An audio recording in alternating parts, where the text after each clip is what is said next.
Hello, here we are again. Welcome to our section Tell Me a Story Fiction for the Christian Kid. We're on series number 1, The Bridge. My name is Naomi Armendariz. I'm the wife of Pastor Roberto Armendariz from the First Baptist Church of Lafayette, Indiana, Primera Iglesia Bautista de Lafayette, Indiana. And we are here to read chapter 4 of our book, The Bridge. Chapter 4, The Bridge and Beyond.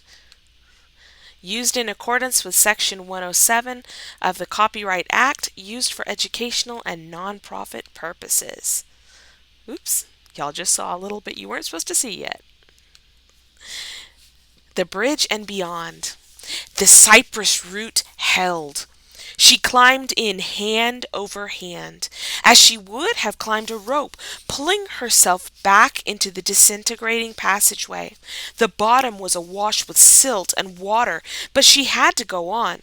Rosalynn crawled flat on her stomach, mercifully held fast by the sucking mud beneath the loose mud on top, but washed now and then by numbing waves that swept over her.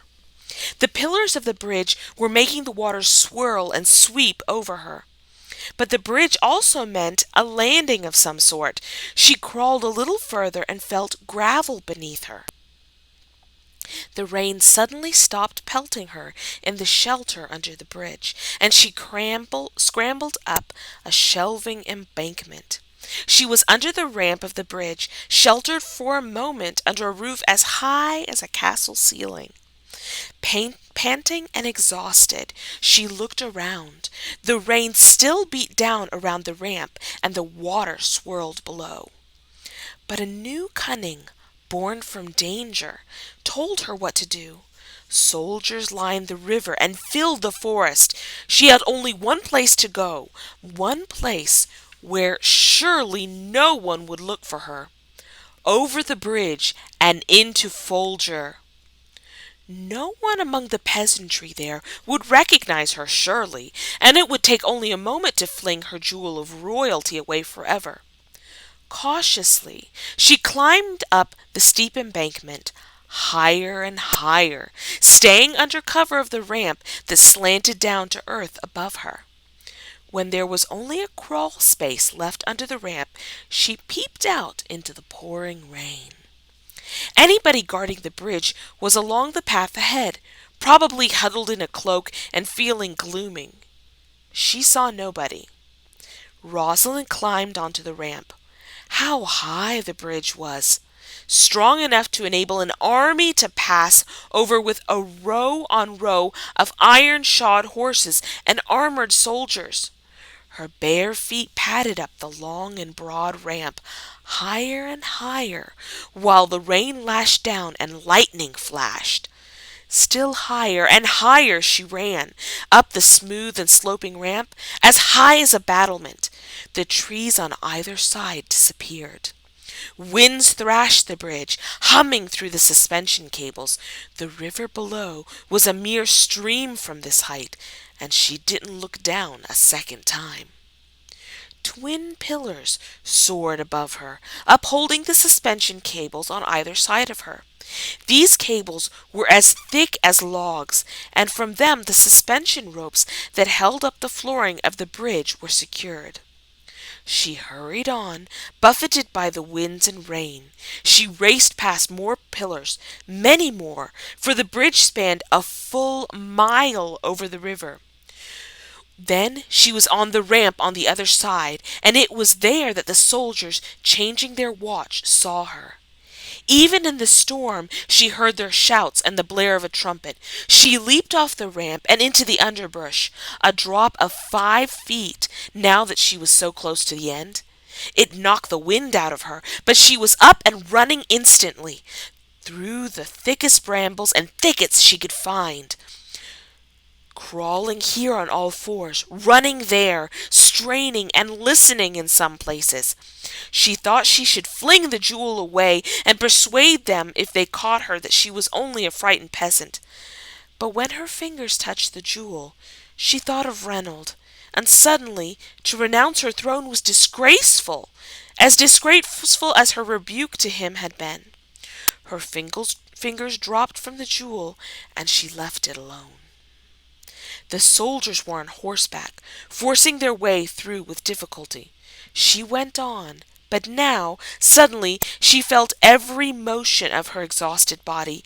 In 2 days, she had pushed herself beyond what few of the sturdiest children could have endured, for she had been spurred by terror.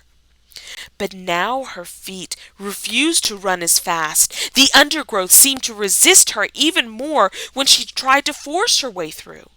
She thought for a moment that she'd lost them, and she sank down full length on the ground. But suddenly there was a hacking behind her, as somebody chopped his way with a sword through the dense brush that was hiding her. She gasped, crawled forward behind a stand of trees, and collapsed again, tensely waiting. Then she had a sense of somebody close by, and she looked around. Her eyes scanned back and forth, and she noticed the tree in front of her, how its gray bark fell down its trunk in soft cloth-like folds. It was not bark, but real cloth, the cloth of a gray cloak, right in front of her face. She had crawled to the feet of her enemy. Rosalynn looked no higher than the hem of the cloak. Exhaustion and fear met. Her heart gave out, and she buried her face in her arm and sobbed. "Heron!" she cried, and was still. Then for a long time she knew nothing. Not thunder, not lightning, not even pain. Only blackness and silence. But at last a light seeped in. Firelight. And something was tickling at her sore feet, soothing and softening the scarred skin and bruised toes. She opened her eyes and breathed in a pungent smell like strong mint. She saw a fireplace, a bench, a spinning wheel. And for a long moment she lay without thought, staring blankly at this moment of a homely picture before her. Then the tickling on her feet began again, only it was more of a steady, regular, and pleasant feeling than tickling. It eased the fires burning across her heels and insteps up her shins. Rosalynn's eyes looked down to her feet and saw a woman carefully bathing them, rinsing them again and again over a basin full of water mixed with something else. Rosalynn's feet looked terrible, swollen and bruised and out of shape. "This should ease the pain while it helps heal them," the woman said. She had steeped a cloth in the pungent liquid, and now she wrapped the cloth over one injured foot, wrapping it loosely and setting it gently on the sheet. The gentle action and quiet voice brought tears to the eyes of the princess as she watched. The woman used another cloth for the princess's other foot. When she finished, she looked up and saw the 2 tears. "You had a narrow escape," she said kindly. "But the soldiers went pelting past us.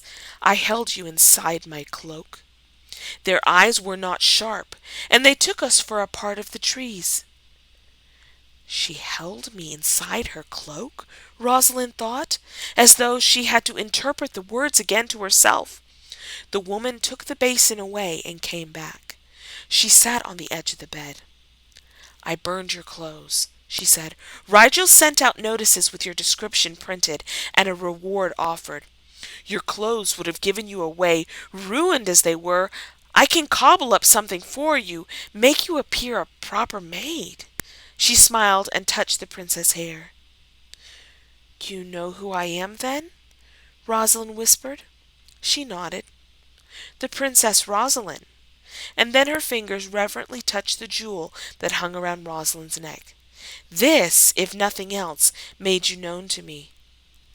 "And this is Folger?" "Of course it is." The princess studied the woman's eyes, which were the hazel blue so often called gray. She swallowed and asked, "Aren't you going to give me up to Rigel?" The smile became tender. "No, dear princess, nothing would make me surrender a child to the executioner's block. And besides, I am not of this land, but serve a king in the north. Rigel suffers my presence here because I know the medicine."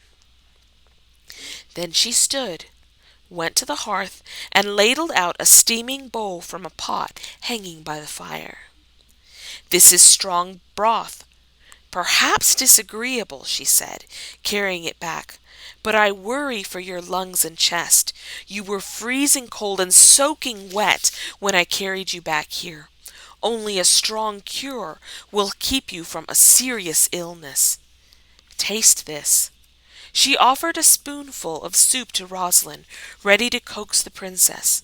But Rosalynn willingly took spoonful after spoonful of it until the bowl was empty. "Well," the woman said, "it would have been more difficult if you hadn't been half starved. It should strengthen your lungs." "Thank you," Rosalynn said. She saw that though the woman's face was young, her rich thick hair, hanging in a coil at the back of her neck, had wisps of gray in it here and there. Yet she moved as one in great youth, and her voice was the voice of a young woman. The woman took the bowl away and straightened the bedding for Rosalynn, who took this as a signal that she should lie down again, and obeyed it. "You must not worry or be afraid," the woman said kindly, smoothing the girl's forehead with a cool hand. "For now, think only that you're safe at last." As the woman lifted the sheets and comforters to straighten them, Rosalynn saw her own condition better. She was wearing a tunic as a nightgown. Below the hem, her knees were bandaged, and she caught a glimpse of sores and scabs on her shins. She felt a mustard plastered on her chest.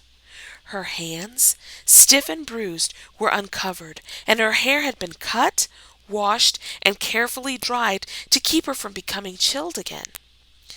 The blankets were heavy and soft, and they smelled delicious, like flowers in a garden. She did feel safe, and no bed in her father's castle was so comfortable.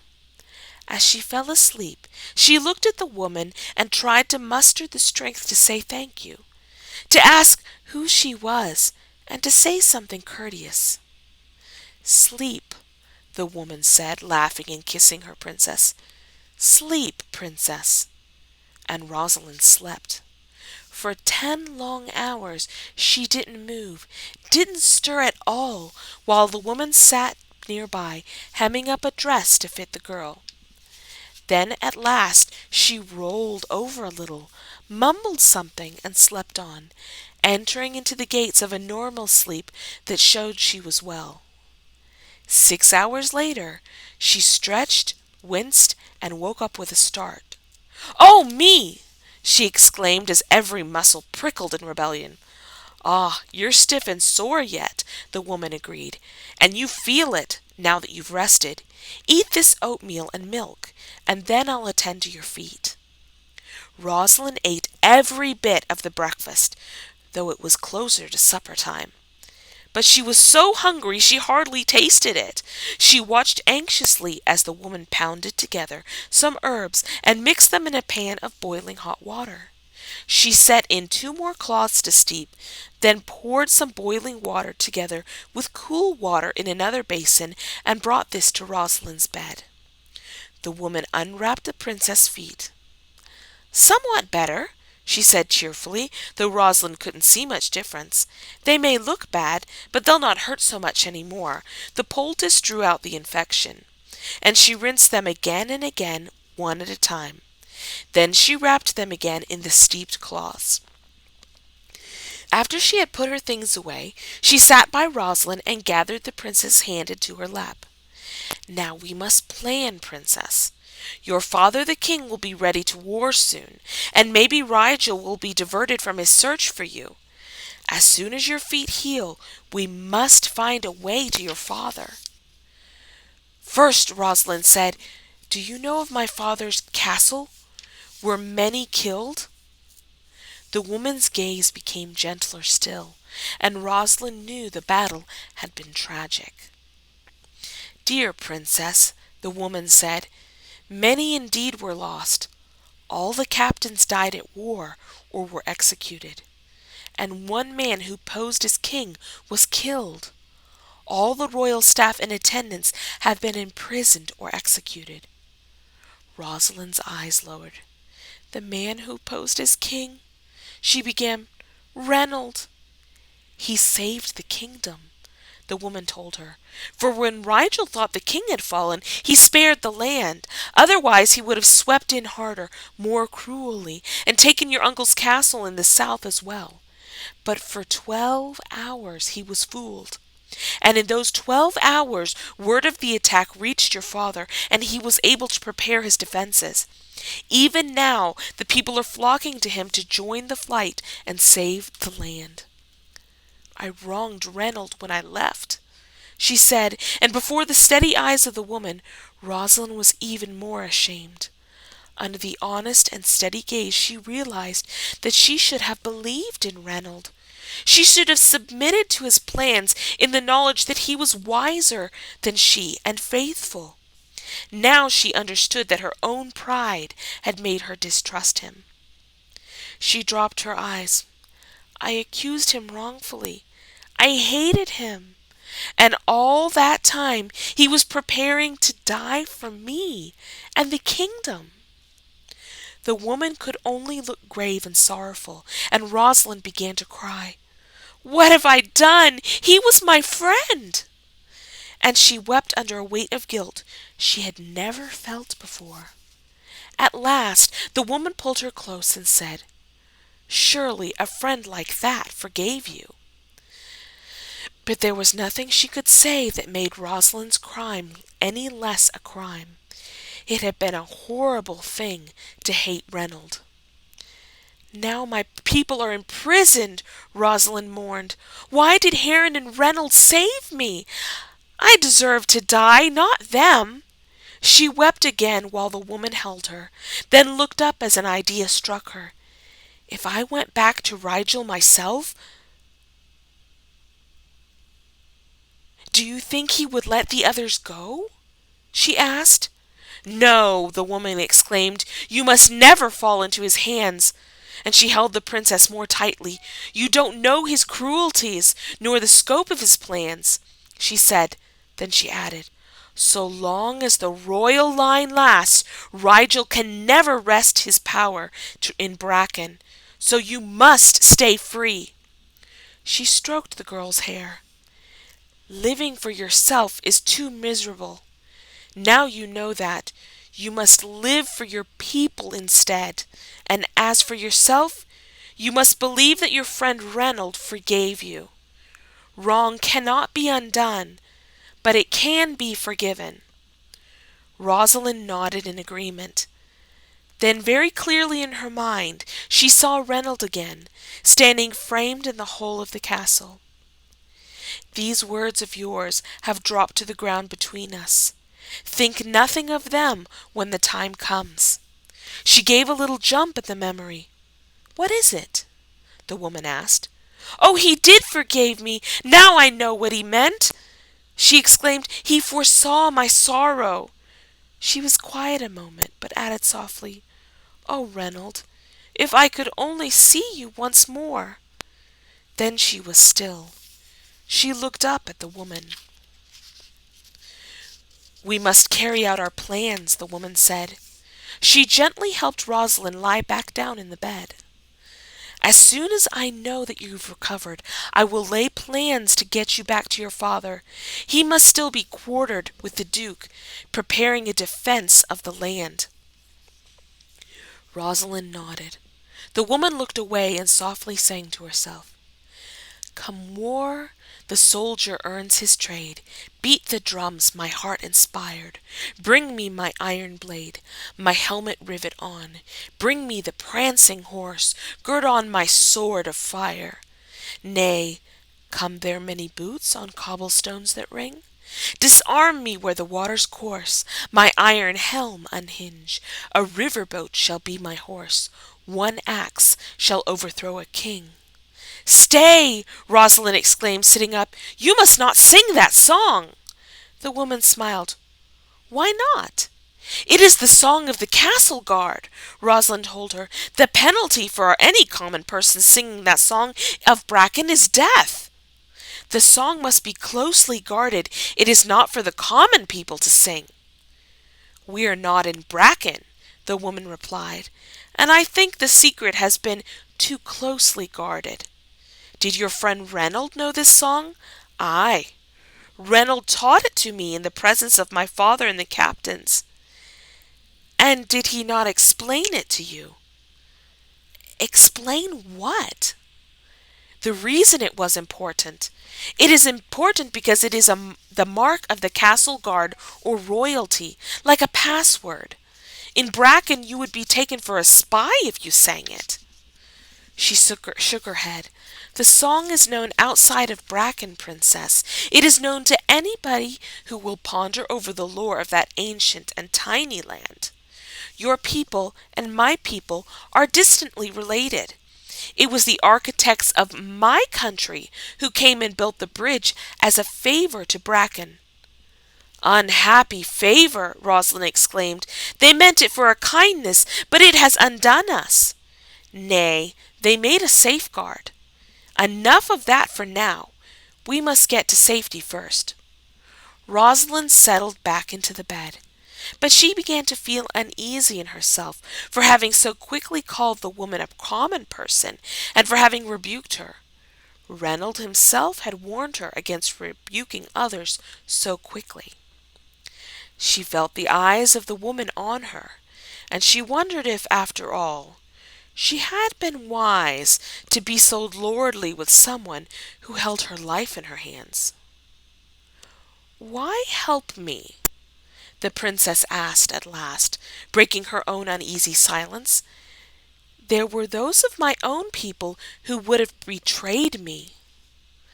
The woman didn't answer, not with words in a way a person would expect, but she fixed her eyes on Rosalynn's, and Rosalynn saw there a gentleness and kindness so deep that she was ashamed of herself for all she had thought and said in the last few moments.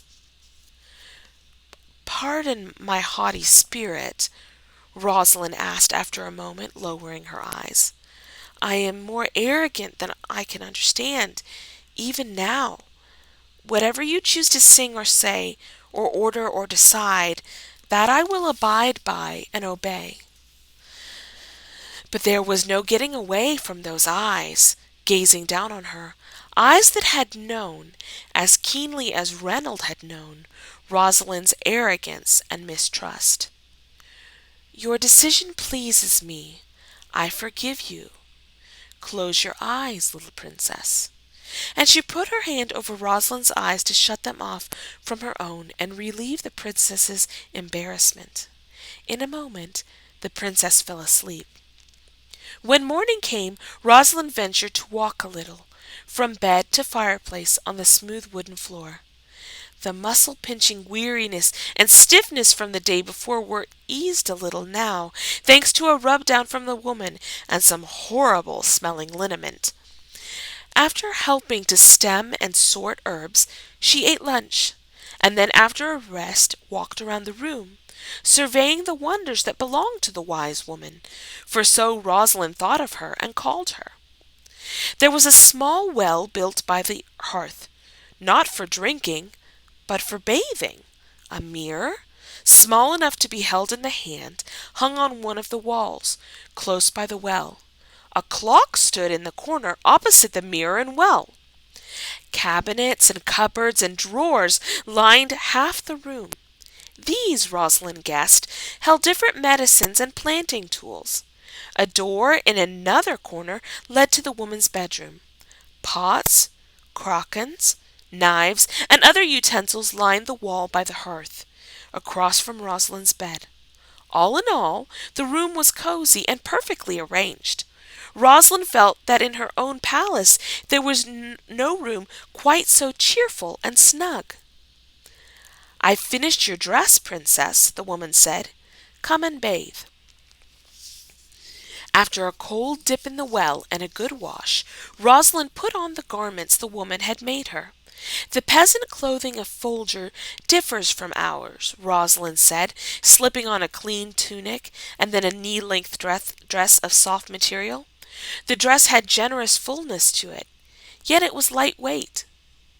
These are the garments of a scholar, the woman said, adding, a scholar out of my homeland. We will be regarded as foreigners, you and so we are. But the Fulgarians will hesitate before accosting two people of high rank from another land. She surveyed Rosalynn and nodded, satisfied. I must make you some moccasins, soft and sturdy ones, and a traveling cloak, too. By the time I've done that, you should be ready to travel again. How will we go? Rosalynn asked. Shall we try to cross the bridge at night? Oh, no, Princess. It would be death to venture near it by land. We have to go down river, south on this side for a long journey.